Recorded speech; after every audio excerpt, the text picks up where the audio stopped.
வாழ்க்கையில் கொடுமையான விஷயம் என்ன தெரியுமா? கல்யாணம் பண்ணிக்கிறது. கல்யாணம் பண்ணிக்கிறதோடு நிறுத்திக்காமல் குழந்த பெற்றுக்கிறது.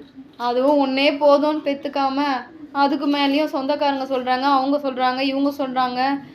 அப்புறம் என்னது விளையாடுறதுக்கு குழந்தைக்கு ஒரு துணை வேணும்.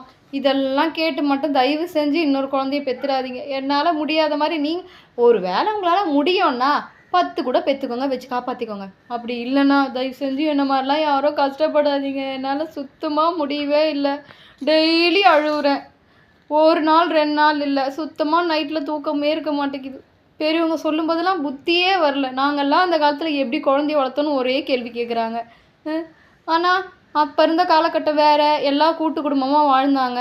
அதனால எல்லாம் குழந்தைய பார்த்துட்டு ஒருத்தர் இல்லைன்னா ஒருத்தர் வேலை செய்வீங்க, ஒருத்தர் குழந்தைய பார்த்துப்பீங்க, தாத்தா கூட கடைக்கு போகலாம், பாட்டி கதை சொல்லுவாங்கன்னு நடந்துச்சு. இப்போ அந்த மாதிரியா எல்லாம் தனி கொடுத்தனமாக இருக்குது. நீங்களும் என்ன மாதிரி கஷ்டப்படாதீங்க.